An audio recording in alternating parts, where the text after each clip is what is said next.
छोड़ सतगुरु रामपाल जी परमेश्वर जी की जय हो। परमपिता परमात्मा सारी सृष्टि के रचनहार, कुल मालिक, असंख्य ब्रह्मांडों के स्वामी, जगत गुरु, तीनों लोकों में प्रवेश करके सबका भरण पोषण करने वाले राजाधिराज, आत्माधार, नाथों के नाथ, देवों के देव महादेव, सर्वेश्वर महेश्वर, मृत्युंजय, अजरो अमर, आदि अनादि सनातनी प्रभु, जगत पिता जगदीश्वर, श्री श्री 1008 की उपाधि के वास्तविक अधिकारी, अकाल मूर्त शब्द स्वरूपी राम वासुदेव, सर्वगतम ब्रह्म, परम पूज्य, प्रथम पूज्य, परम संत, परम पुरुष, परम धनी, परम दयालु, सत्य कबीर, हक्का कबीर, अल्लाहु कबीर, अल्लाहु अकबर, बाखबर, अल्लाह ताला, जगत के तारणहार, जगत के मुक्ति दाता, जगत के जगन्नाथ, हारे के सहारे, हिंदुओं के राम, मुसलमानों के अल्लाह, सिखों के वाहेगुरु, ईसाइयों के मसीह, दया के सागर दयानिधि, करुणा के सागर करुणानिधि, स्वयंभू परिभू, संकट मोचन, कष्ट हरण, मंगल करण, दुख भंजन, अविगत कबीर, निर्विकार निर्विषम परमात्मा, अलय अलेख सतगुरु, आदि अनादि सतगुरु, असली मर्यादा पुरुषोत्तम, असली राम, असली कृष्ण, असली घनश्याम, असली मुरारी, राजाओं के राजा, महाराजाओं के महाराजा, शहंशाहों के शहंशाह, सम्राटों के सम्राट, भगवानों के भगवान, अल्लाहों के अल्लाह, प्रभुओं के प्रभु, मसीहाओं के मसीह, सच्चे वाहिगुरु, बाबाओं के बाबा, पीरों के पीर, सेठों के सेठ, जगत सेठ, सावलसा सेठ, सर्वगुण संपन्न, अनंत कोटि कलाओं के स्वामी, अनंत कोटि ब्रह्मांडों के नायक, योगियों में महायोगी, ध्यानियों में महाध्यानी, सिद्धों में परम सिद्ध, ज्ञानियों में तत्वज्ञानी, ब्रह्म ज्ञानी, महाज्ञानी, परम ज्ञानी, सर्वश्रेष्ठ ज्ञानी, विज्ञानी, युवा कबीर, समरथ कबीर, असमवात, अमित ओजा, सच्चे रहनुमा, करीम अल्लाह, सुबहान अल्लाह, दुनिया के अंतिम पैगंबर, 8 सितंबर 1951 से गांव धनाना, जिला सोनीपत, हरियाणा, भारतवर्ष की पावन भूमि पे प्रकट रियल कल की भगवान श्री नारायण साकार हरि, श्री बाबा साहेब स्वयंभू संत श्रोमणी सतगुरु रामपाल जी परमेश्वर जी के चरण कमल में साध संगति से जुड़े हुए देश विदेश से हम सभी सत्सेवक भाई बहनों का अनंत कोटि दंडवत प्रणाम। सत्साई भाई और बहनों, दया परमपिता परमेश्वर जी की, सारी सृष्टि के रचनहार सतगुरु रामपाल जी भगवान की, जिनकी विशेष वीआईपी रजा से, वीआईपी कृपा से आप और हम सभी भाई बहन साथ संगति से जुड़कर इस भक्ति मार्ग पर दृढ़ता के साथ अपने आत्म कल्याण के लिए गुरुदेव भगवान के आशीर्वाद से आगे बढ़ रहे हैं। भाई और बहनों, पवित्र पुस्तक धरती पर अवतार को लेकर वीडियो बनाने की श्रृंखला जारी है और इस पुस्तक पर आज हमारा ये 6 नंबर का पार्ट है और ये अंतिम पार्ट है।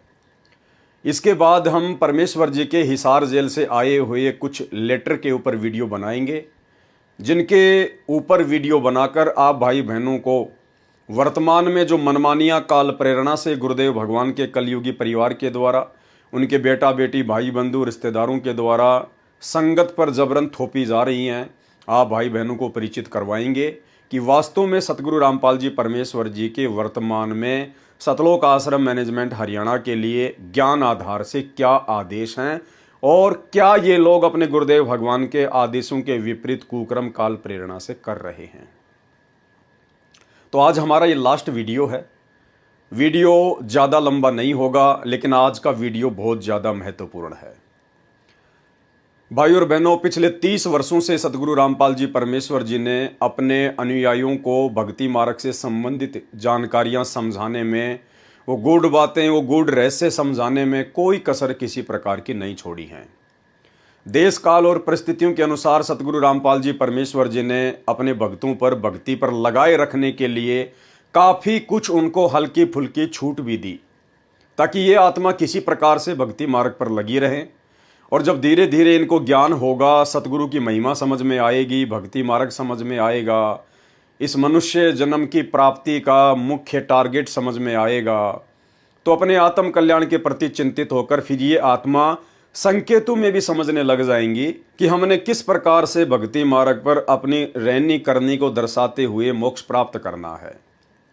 लेकिन भाई और बहनों, परमात्मा के इतने प्रयासों के बावजूद भी आज उनके 90% फॉलोवर उनके अंतर्मन की बात को नहीं समझ पा रहे हैं, गुरुदेव भगवान के संकेतों को नहीं समझ पा रहे हैं।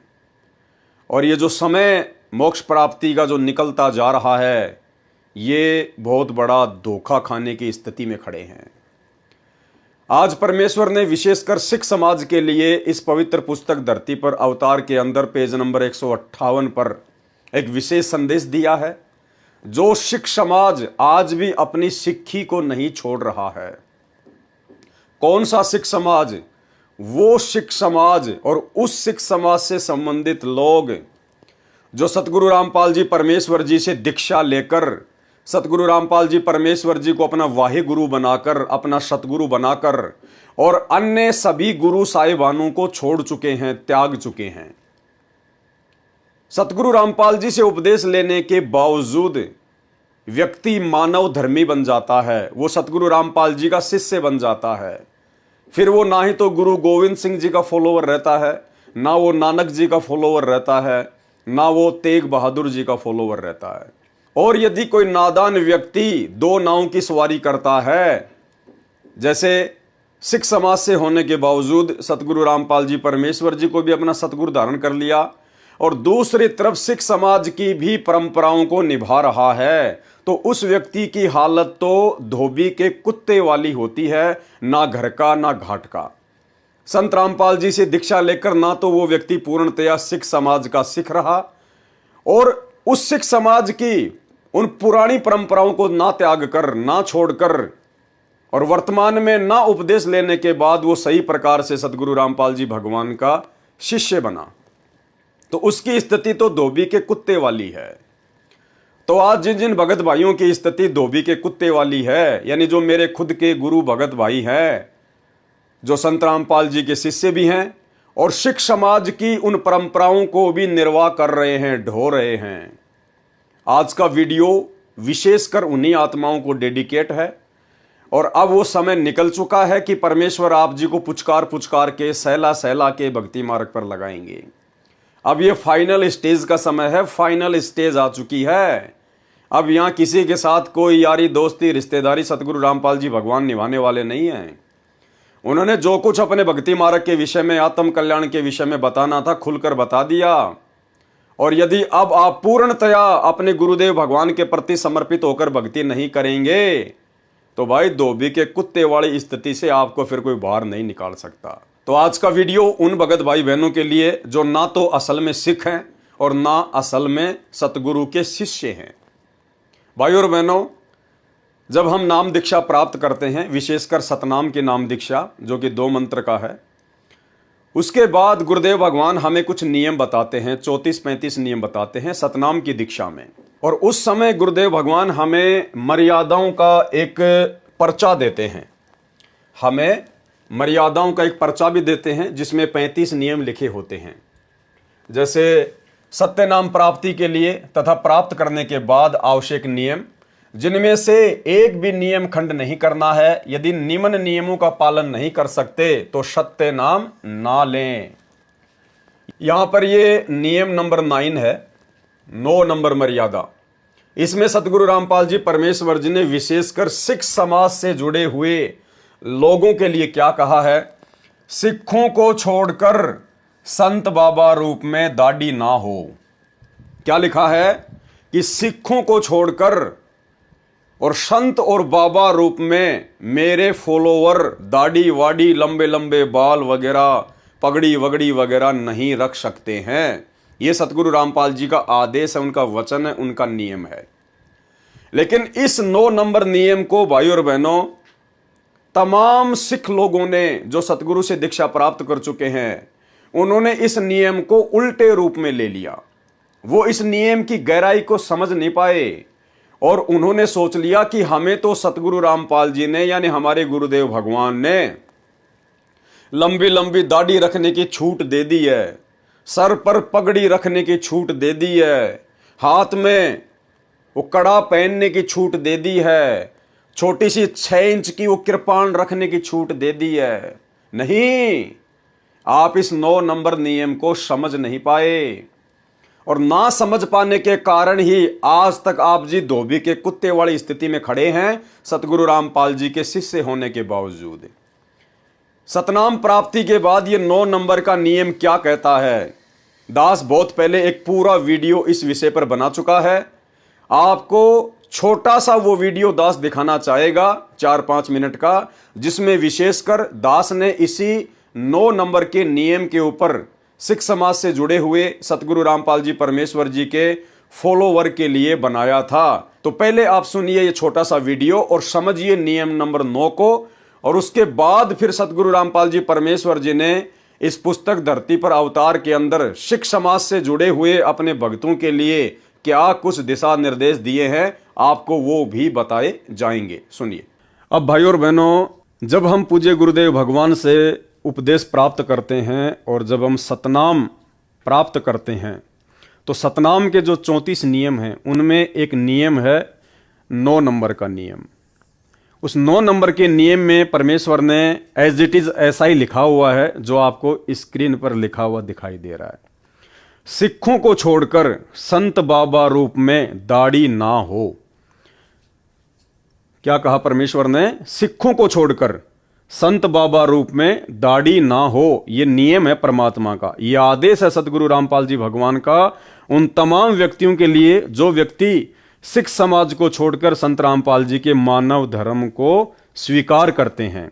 कि सिखों को छोड़कर यानी उन लोगों को छोड़कर जो अभी भी सिख बने हुए हैं, अपनी धर्म की परंपराओं में उलझे हुए हैं, जो लोग संत रामपाल जी के ज्ञान से अपरिचित हैं, जिनको हम सिख कहते हैं, सरदार कहते हैं, उन सिखों को छोड़कर संत या बाबा रूप में दाढ़ी ना हो। यदि आपने संत रामपाल जी से उपदेश लेना है तो संत यानी भगत रूप में, संत का मतलब होता है भगत, और बाबा यानी कोई साधु संत। तो संत रामपाल जी का ज्ञान समझने के बाद में यदि कोई उपदेश लेना चाहेगा और पहले यदि वो बाबा था, लाल कपड़े पहनता था, या पहले वो सरदार था, गुरुद्वारों में पाठी था, जो भी था, पहले जो बाबा रूप में था, जो साधु रूप में था, तो उसको अपनी साधुता छोड़नी पड़ेगी। साधुता का मतलब वो वेशभूषा, वो परंपरा, वो दाढ़ी, वो मूछ, वो उसने कटवानी पड़ेगी अगर संत रामपाल जी से नाम लेना है तो। क्योंकि यहां सख्त आदेश है कि संत बाबा रूप में दाढ़ी ना हो। तो संत रूप यानी भगत रूप में, यानी जब आप संत रामपाल जी से उपदेश ले लेते हैं तो आप जी संत बन जाते हैं, भगत बन जाते हैं। और बाबा यानी यदि आप पहले कोई बाबा थे, किसी गुरुद्वारे में पाठी थे, तो आपने अब अपनी उन परंपराओं को त्यागना पड़ेगा, अपने सर के बालों को कटवाना पड़ेगा, अपनी दाढ़ी मूछ को कटवाना पड़ेगा, वो पगड़ी पहनना आपने छोड़ना पड़ेगा यदि आपने संत रामपाल जी से उपदेश लेना है तो। ये है इस नियम का मतलब। लेकिन 99% भक्तों ने इस नियम का मतलब ये निकाल लिया कि गुरुजी ये कह रहे हैं कि सरदारों को छोड़कर, सिखों को छोड़कर कोई भी भगत दाढ़ी और मूछ ना रखे। क्यों भाई? सिख कोई विशेष है क्या संत रामपाल जी के लिए? क्या परमात्मा भी अपने भक्तों में पक्षपात करता है क्या? क्या परमात्मा भी भेदभाव करता है क्या? इसका मतलब सिख तो फिर चाहे शराब पियो, सिख चाहे कोई भी नशा करो, क्योंकि उनको तो छूट दे दी परमात्मा ने। यदि आप लोगों के अनुसार गुरुदेव भगवान ने सिखों को सर पर पगड़ी बांधना, दाढ़ी मूछ रखने की छूट दे रखी है, तो इसका मतलब सिखों को तो फिर सारी छूट है। सिख तो चाहे शराब भी पियो, चाहे मांस भी खाओ, चाहे चोरी भी करो, चाहे उल्टे काम भी करो, और बाकी भक्तों को सतगुरु रामपाल जी ने अपने नियमों में बांध दिया। भाई इस नियम को समझो, शब्दों को समझो, ये वाणी, ये लाइन क्या कह रही है? संत रामपाल जी निष्पक्ष परमात्मा है। अरे वे तो आप और हमारे लिए ये वाणी कहते हैं कि पक्षा पक्षी के कारण सब जग रहा भूलान। पक्षा पक्षी यानी पक्ष और विपक्ष के चक्कर में पड़कर पूरा संसार भूला हुआ है। पक्षा पक्षी के कारण सब जग रहा भूलान, और निष्पक्ष होके हरि भजय सोहे संत सुजान। यानी वो भगत ही ज्ञानी होगा, परमात्मा को प्राप्त करेगा जो निष्पक्ष होकर भक्ति करेगा। तो परमात्मा कैसे पक्षपात को धारण करके हमसे भक्ति करवाएंगे? अगर भगत के लिए निष्पक्ष होने का आदेश है तो इसका मतलब परमात्मा तो हमसे पहले निष्पक्ष हैं, और वो निष्पक्ष परमात्मा फिर सिखों को नाम उपदेश लेने के बाद पगड़ी पहनना, दाढ़ी मूछ रखने की इजाजत कैसे दे सकते हैं? तो वाणी का जो अर्थ है वो ये है कि सिखों को छोड़कर, यानी उन व्यक्तियों को छोड़कर जो अभी भी सिख धर्म को अपना रहे हैं, जो अभी भी संत रामपाल जी के ज्ञान से, उनकी भक्ति से दूर हैं, उन सिखों को छोड़कर संत बाबा रूप में दाढ़ी ना हो। यदि आप सिख समाज से हैं और आपने संत रामपाल जी का संत बनना है, उनका भगत बनना है, तो आपने अब उन परंपराओं को त्यागना पड़ेगा। आपने दाढ़ी वाड़ी को कटवाना पड़ेगा, पगड़ी वगड़ी पहनना आपने छोड़ना पड़ेगा। ये है, यहां संत रामपाल जी ने कहा कि सिखों को छोड़कर, ये नहीं कहा कि सिख भक्तों को छोड़कर, ये शब्द नहीं कहे उन्होंने, खाली कहा सिखों को छोड़कर, ना कि सिख भक्तों को छोड़कर। तो भाई अब आपने उन परंपराओं का परित्याग करना पड़ेगा अगर अपनी भक्ति सफल करनी है। तो आपने सिंपली, यदि संत रामपाल जी का भगत बनना है तो देख लो ये तमाम लोग, ये देख लो तमाम लोग, किसी के सर पे भी आपको ना तो कोई टोपी दिखाई देगी, ना किसी के गले में आपको कोई लॉकेट दिखाई देगा जो ईसाई धर्म में पहना जाता है, ना किसी के सिर पे आपको कोई जो है वो पगड़ी दिखाई देगी, ना किसी के चेहरे पे आपको कोई बड़ी बड़ी दाढ़ी दिखाई देगी। जबकि ये तमाम लोग, इनमें से कोई हिंदू भी है, कोई मुसलमान भी है, कोई सिख भी है और कोई ईसाई भी है। तो ये व्यक्ति हैं असल में संत रामपाल जी के फॉलोवर। ये हैं वो व्यक्ति जिन्होंने पहले वाले तमाम धर्मों की तमाम परंपराओं को परित्याग कर दिया, जिन्होंने पहले जिस भी धर्म से जुड़े हुए थे उन तमाम पहचान को इन्होंने मिटा दिया, और संत रामपाल जी के मानव धर्म से जुड़ने के बाद इन्होंने अपने ऊपर मानव धर्मी का ठप्पा लगा लिया। ये हैं संत रामपाल जी के फॉलोवर, जो संत रामपाल जी जैसे ही दिखाई दे रहे हैं। परमात्मा कहते हैं कि गुरु को कीजिए दंडवत और कोटि कोटि प्रणाम, और कीट न जाने भृंग को गुरु कर ले आप समान। सतगुरु ने इन सब भक्तों को ज्ञान देकर अपने समान कर लिया, अपने जैसा बना लिया इन सबको।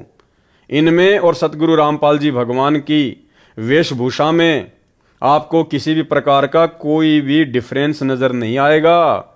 ये सभी धर्मों के लोग बैठे हुए हैं, लेकिन आप देख सकते हैं किसी भी व्यक्ति की पहचान पहले वाले धर्म नहीं है, ये सब मानव धर्मी हैं। संत रामपाल जी जैसे एक आम नागरिक की तरह आपको दिखाई दे रहे हैं। तो भाई और बहनों, नियम नंबर 9 का वीडियो आपने देख लिया।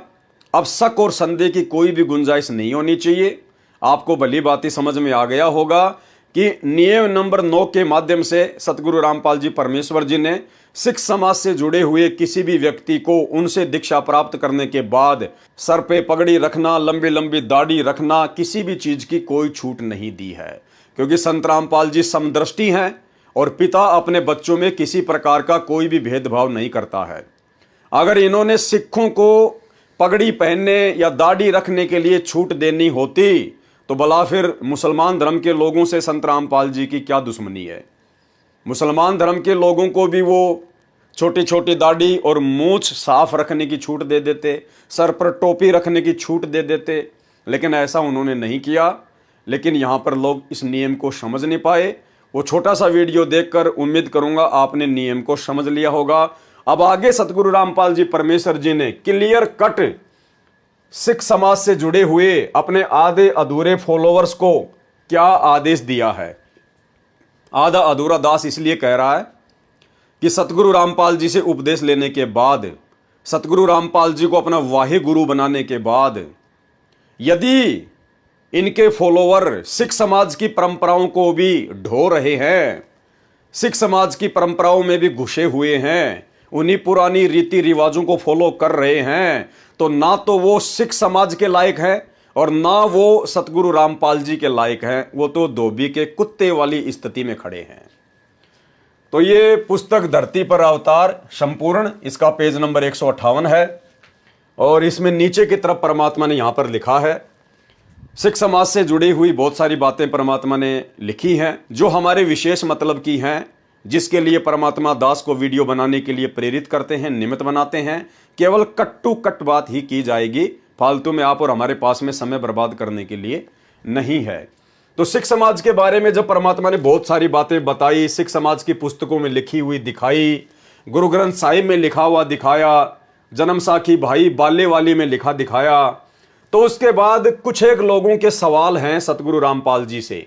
और उन्होंने क्या सवाल किया कि भाई हम आपसे दीक्षा तो ले लेंगे, हम आपसे नाम उपदेश तो ले लेंगे, लेकिन हमारी कुछ नियम हैं, हमारी कुछ मर्यादाएं हैं जो हमारे पहले के गुरु साहिबानों ने लागू की थी। हम उन नियमों को नहीं छोड़ सकते, उन मर्यादाओं को नहीं छोड़ सकते। आप हमारी शंका का समाधान करें और हमें संतुष्ट करें। तो क्या सवाल किया सतगुरु रामपाल जी से? प्रश्न एक सच्चे सिख के लिए 5 चीज अनिवार्य हैं। कौन सी? केस, केस यानी लंबे लंबे बाल रखना। कंघा यानी उन बालों को संवारने के लिए कोम्ब रखना। कच्छा यानी घुटने तक का एक ढीला ढाला कच्छा पहनना। कड़ा यानी हाथ में गोल गोल स्टील का, लोहे का, जैसा भी है वो कड़ा पहनना। कृपाण यानी तलवार।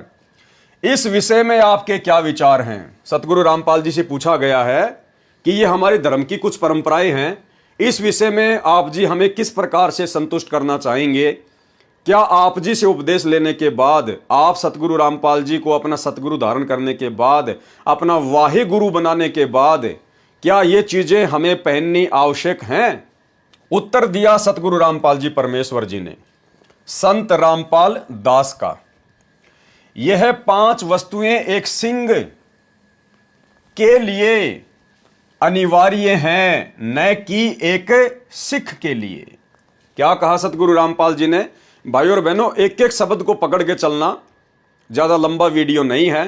अगर वास्तव में आपने अपनी भक्ति सफल करनी है, यदि आप सिख समाज से संबंधित हैं और सतगुरु रामपाल जी से उपदेश प्राप्त कर चुके हैं, तो आपके लिए महत्वपूर्ण है ये।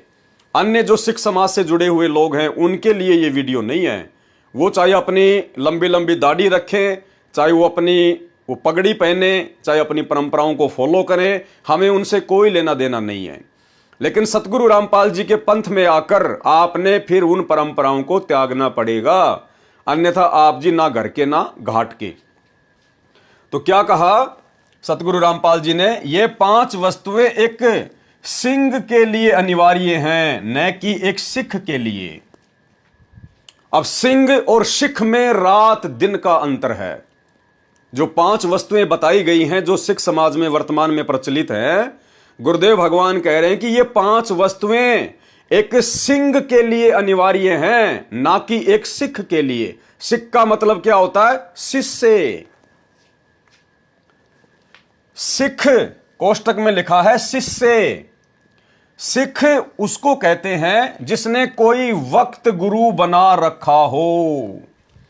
सिख किसे कहते हैं? सिख यानी शिष्य, जिसने कोई वक्त गुरु बना रखा हो। वर्तमान में जिसका गुरु जिंदा हो उसको कहते हैं शिष्य। सिख अर्थात शिष्य उसको कहते हैं जिसने कोई वक्त गुरु बना रखा हो, यानी प्रेजेंट में जिसका कोई गुरु हो, जैसे आप और हमारे वक्त गुरु सतगुरु रामपाल जी हैं। उसके लिए यह अनिवार्य है। क्या क्या अनिवार्य है?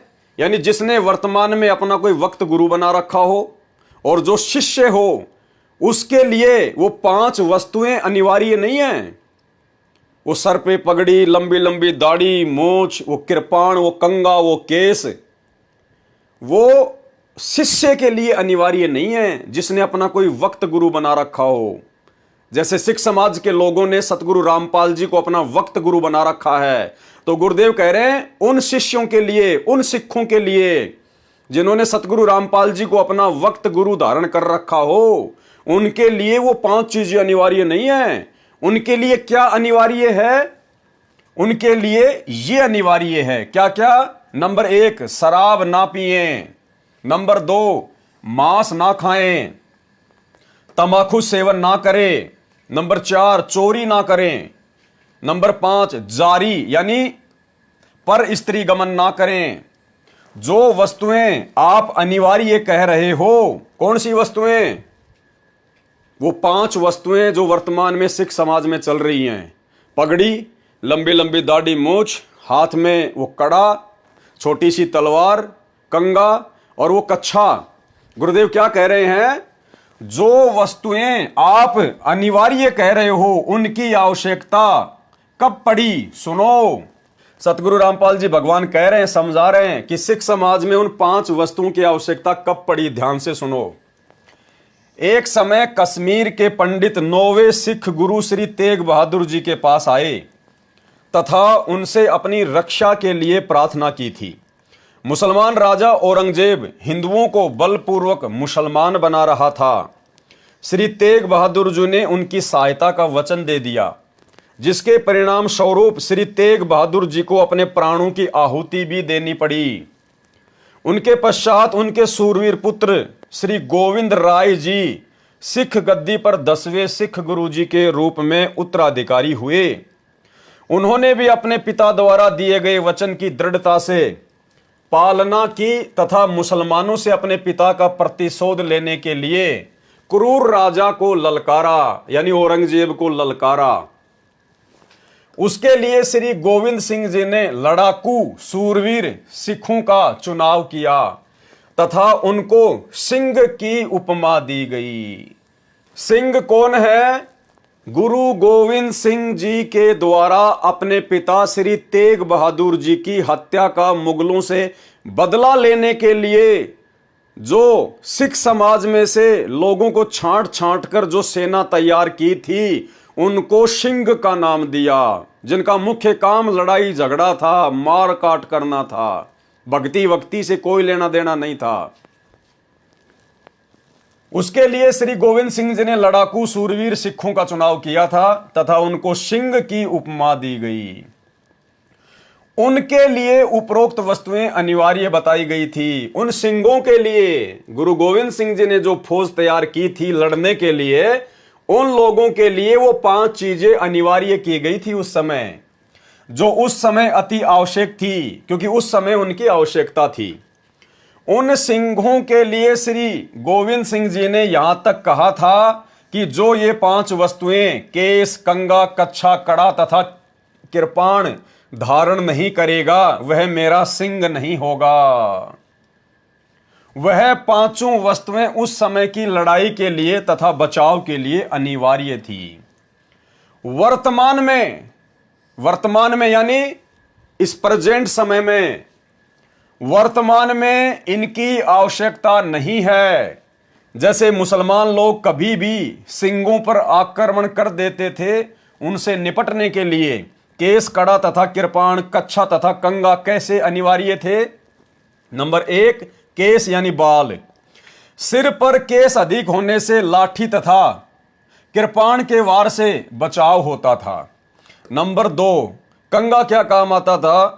बालों को संवारने के लिए कंगा अनिवार्य था।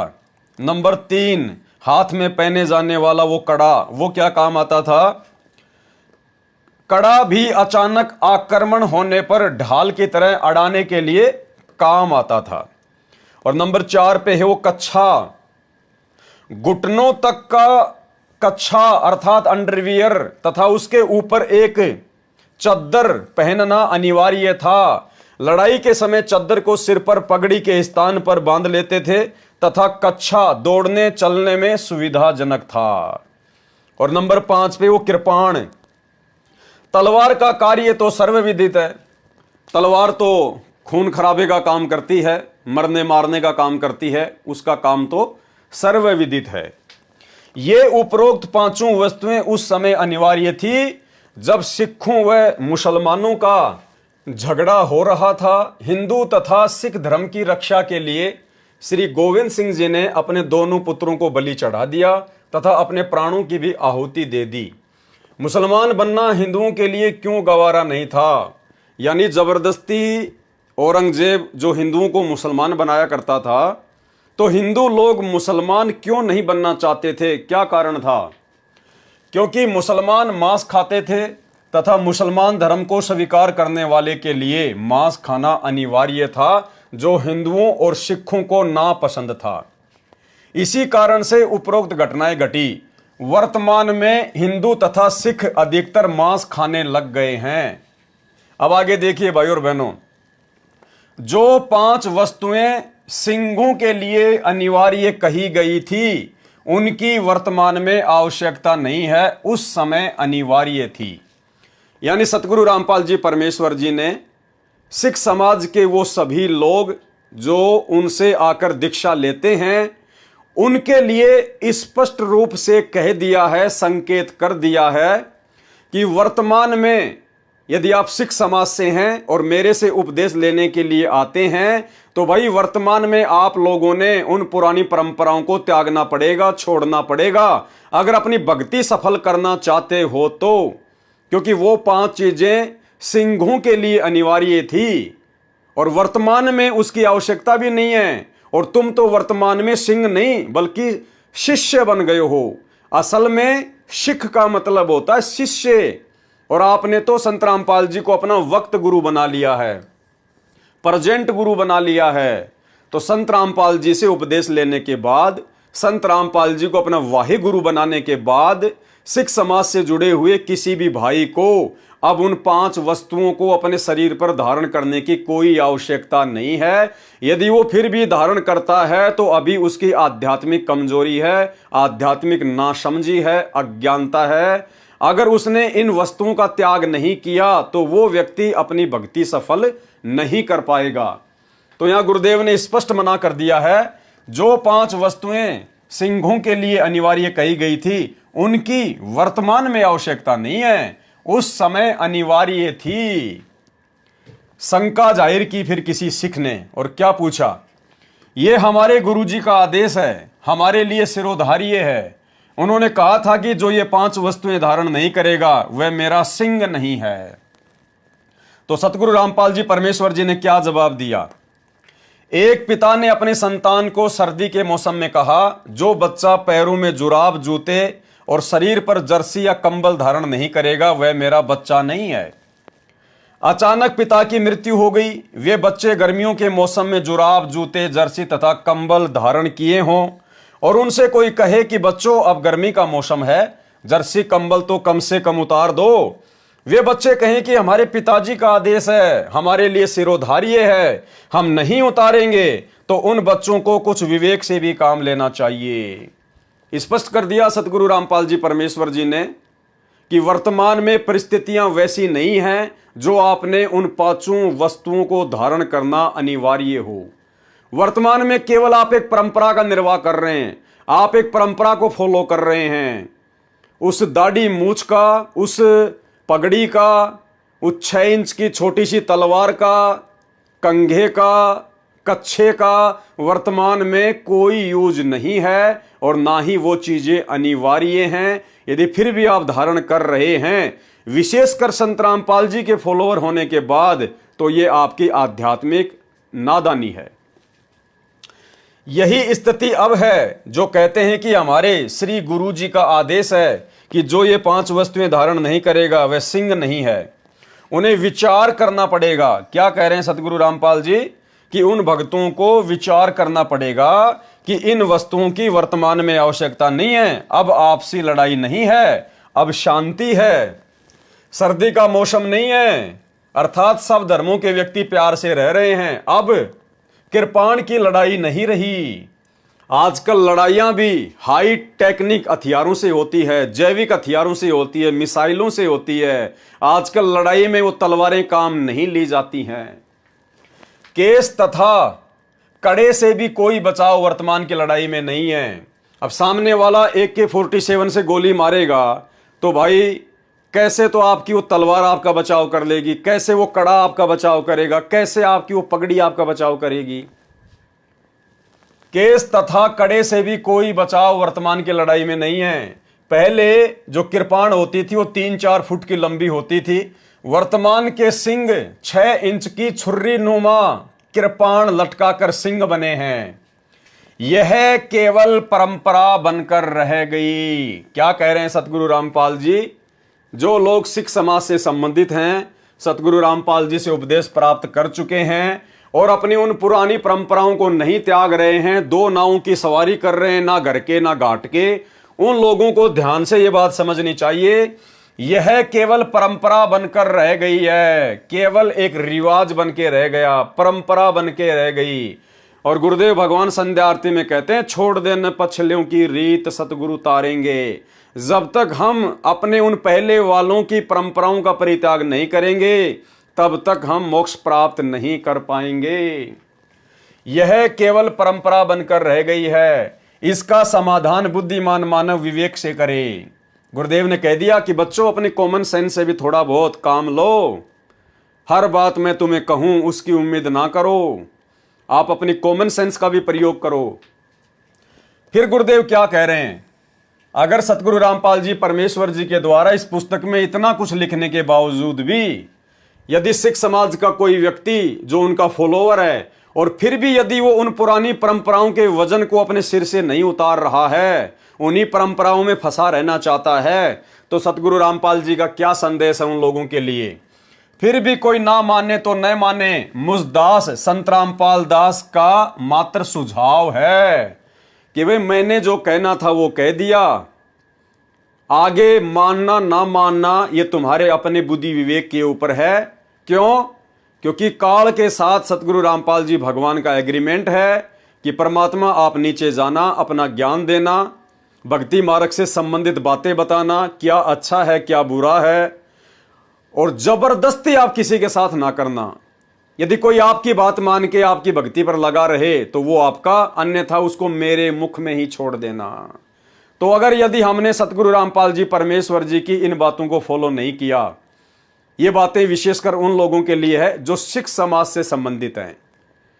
यदि उन भक्तों ने सतगुरु से उपदेश लेने के बावजूद भी वो दाढ़ी वाड़ी नहीं कटवाई, मूछे वाछे नहीं कटवाई, यदि वो पगड़ी अपने सिर से नहीं उतारी, वो कड़ा वगैरह, वो कंगा वगैरह, वो कृपाण वगैरह रखना नहीं छोड़ा, तो भाई आप जी जिंदगी में सतगुरु रामपाल जी परमेश्वर जी की भक्ति करते करते भी मोक्ष प्राप्ति नहीं कर सकते।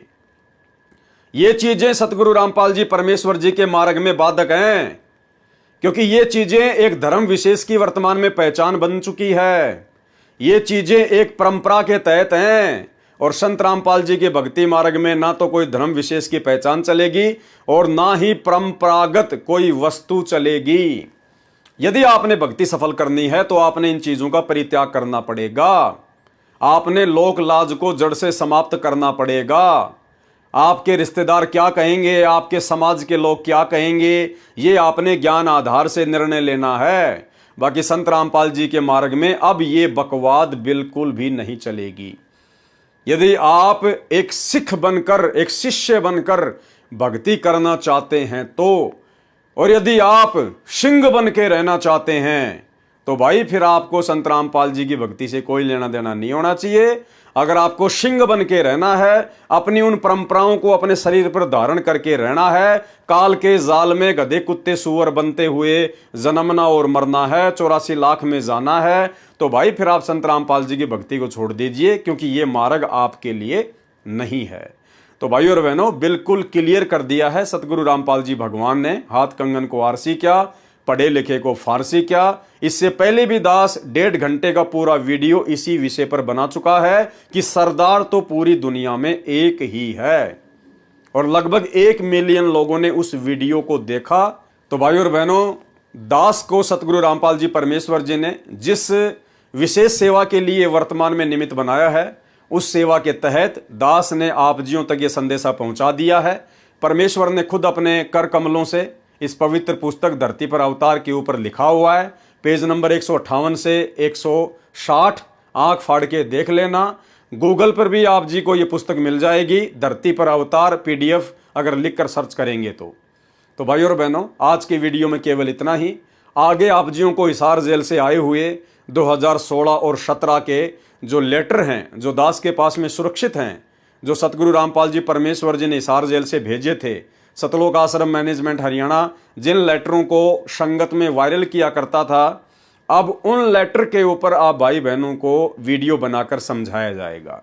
क्योंकि भाई और बहनों, आज से पहले हम यदि उन लेटर के ऊपर वीडियो बनाते तो हम उनके गूढ़ रहस्यों को, उनमें छुपे हुए संकेतों को नहीं समझ पाते।